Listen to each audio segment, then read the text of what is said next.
오늘은 현 이스라엘 사태와 오순절이라는 제목을 가지고 우리 주님의 은혜를 나누겠습니다. 2021년 금년 오순절 성령 강림주일 다음 주입니다. 5월 23일을 한 주 앞두고 현재 이스라엘과 하마스와의 분쟁이 격화하고 있습니다. 오늘은 특별히 이 사태가 다음 주에 맞이할 오순절과 어떤 영적인 관계가 있는지를 한번 생각해 보는 시간을 갖겠습니다.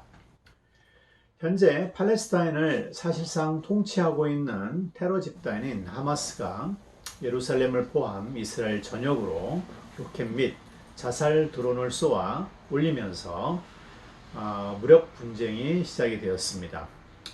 표면적인 이유는 예루살렘의 셰이크 자라라는 지역에 사는 팔레스타인 사람들을 이스라엘 정부가 내쫓는다는 명분입니다.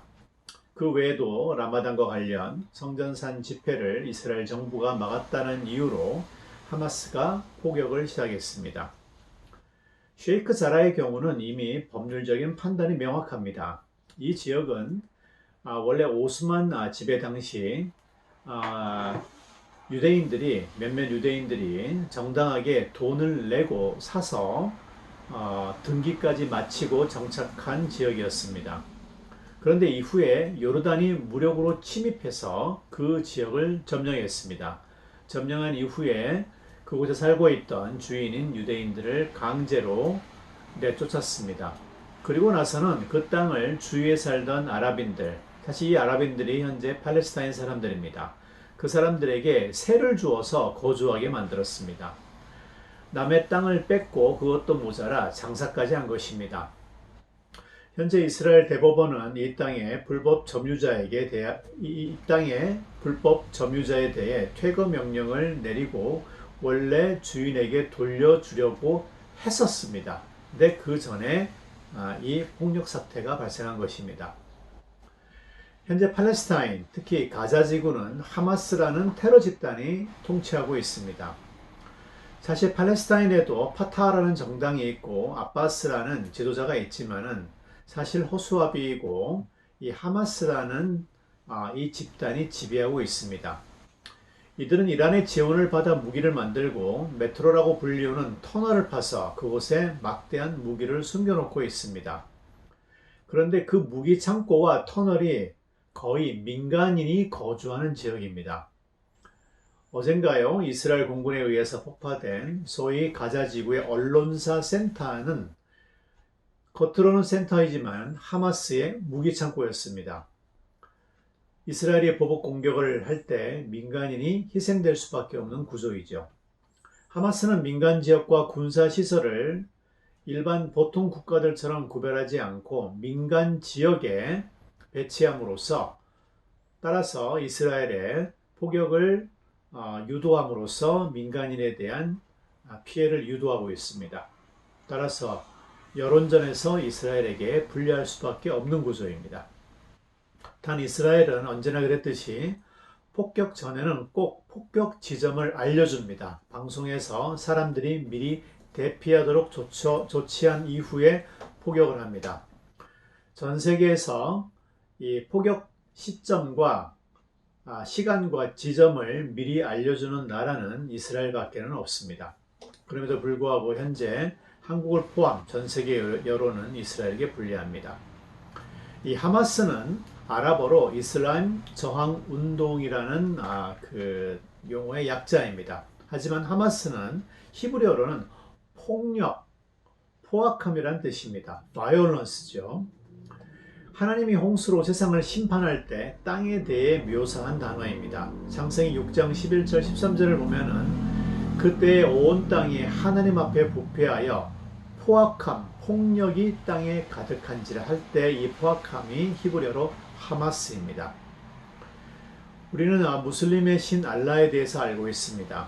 하지만 또 이 알라는 히브리 말로는 저주라는 뜻입니다. 이사야 24장 6절을 보면 그러므로 저주가 땅을 삼켰고 그 중에 사는 자들이 정죄함을 당하였고 땅의 주민이 불타서 남은 자가 적도다라는 구절에서 저주라는 뜻이 바로 히브리어 알라를 번역한 것입니다. 사실 대부분의 이스라엘 사람들은 아랍계 팔레스타인인들과 평화롭게 공존하기를 원합니다. 가자지구와 웨스트뱅크, 서한지구라 그러죠. 그곳을 떼주고 팔레스타인이 자신들의 국가를 세우기까지 원합니다. 또한 이러한 그 분리안을 팔레스타인인들도 대부분 원하고 있습니다. 하지만 문제는 지도자입니다. 팔레스타인의 지도자인 폭력 집단인 하마스와 파타 등 지도자들과 집권 세력들은 이를 반대합니다.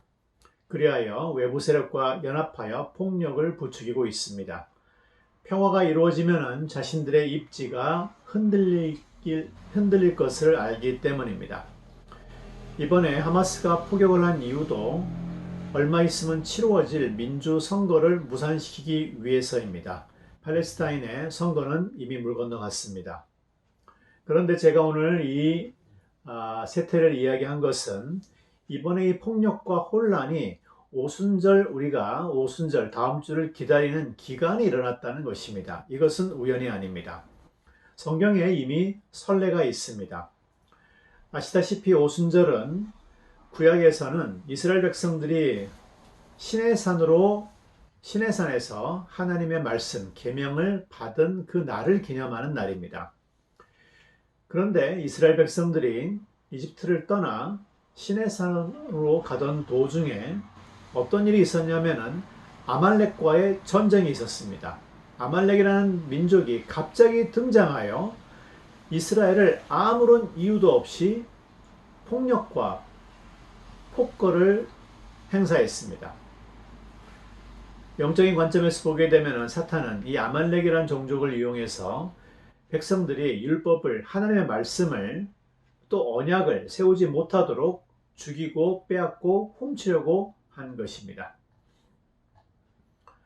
하지만 출애굽기 17장을 보면은 모세가 제단을 쌓고 아말렉과의 전쟁 승리 이후에 그 이름을 여호와 니시라 하고 이르시되 여호와께서 맹세하시기를 여호와가 아말렉과 싸워서 대대로 싸우리라 하였더라라는 말씀이 있습니다. 출애굽기 몇 장이냐면 17장입니다. 17장에는 하나님과 이스라엘의 아말렉에 대한 승리가 기록이 되어 있습니다. 이 아말렉과의 전투 이후에 하나님은 자신의 또 다른 이름을 계시하셨죠.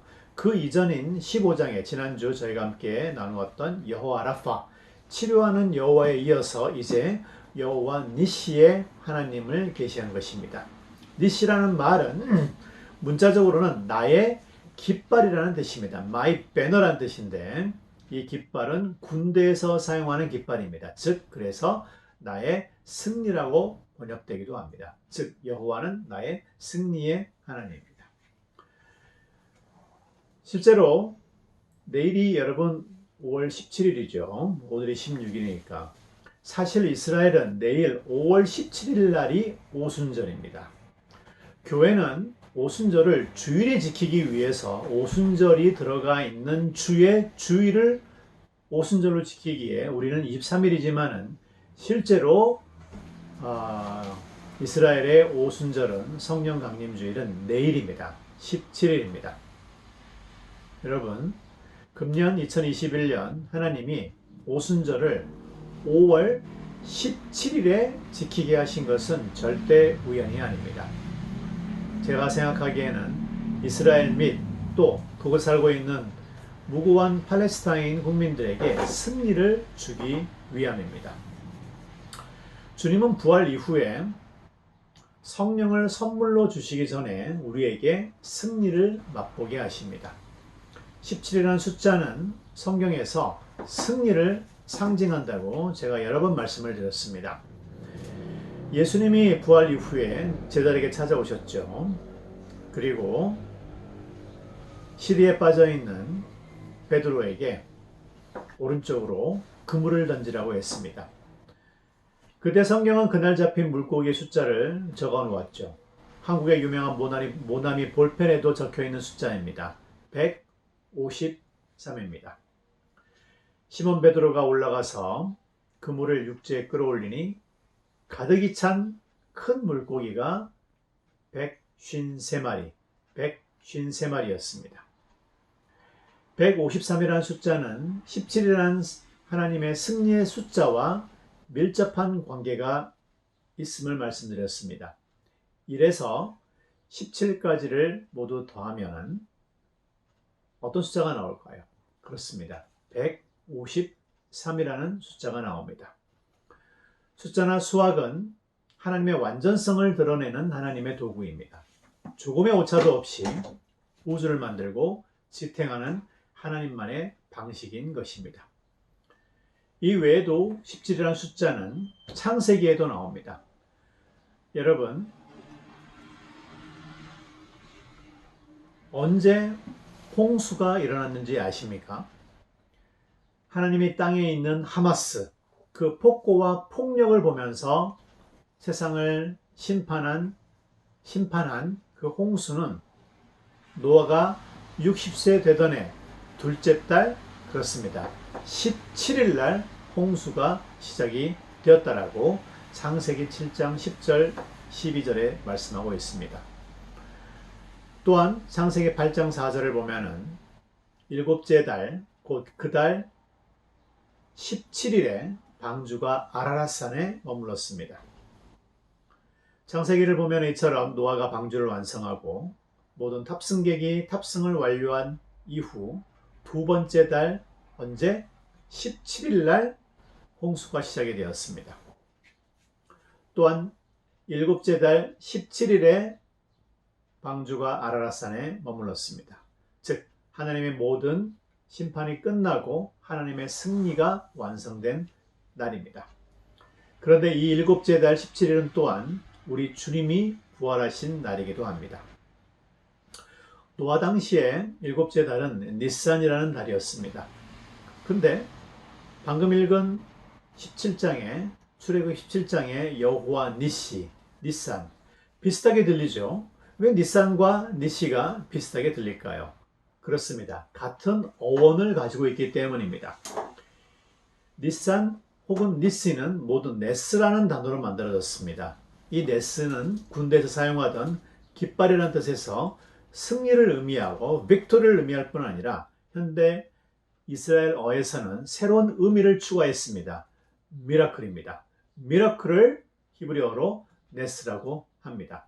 우리가 잘 흔히 마시던 그 유명한 커피 브랜드 네스카페가 있죠. 네스카페가 바로 이 니산의 어원인 네스에서 나왔습니다. 출애굽 당시의 6월절의 전과 더불어 일곱째 달이었던 니산, 기적의 달은 첫째 달로 바뀌었습니다. 하나님이 아론과 모세에게 이 달, 즉 이 기적의 니산 달을 너희에게 달의 시작, 곧 해의 첫 달이 되게 하라라고 출애굽기 12장 1절 2절은 말하고 있습니다. 6월절 양은 니산월 14일 오후쯤에 도살되는데 바로 이날은 우리 주님이 십자가에서 돌아가신 시간입니다. 그리고 3일 후 17일이죠. 바로 우리 주님이 부활하셨습니다. 아라랏산의 방주가 안착이 되어 모든 하마스, 포악이 종결되듯이 주님이 부활하심으로 우리를 향한 하나님의 모든 심판이 끝나고 주님께서 죽음을 이기심으로 말미암아 우리도 죽음에 대해서 승리, 네스, 빅토리를 주장할 수 있게 된 것입니다. 사랑하는 성도 여러분, 성령 강림일 내일 17일입니다. 그리고 다음 주 오순절이 도달합니다.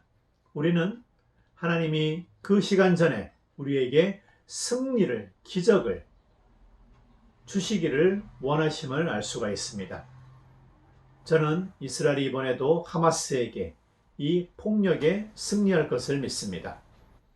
우리 역시 우리의 삶에 뜬금없는 아말렉 같은 원수가 있다면, 베드로와 그 제자들이 겪었던 빈 그물이 있다면, 노아가 보았던 물로 가득 찬 세상, 정착할 땅을 찾지 못하고 있다면 주님은 오순절 이전에 우리에게 승리, 니시를 선물로 주실 것입니다.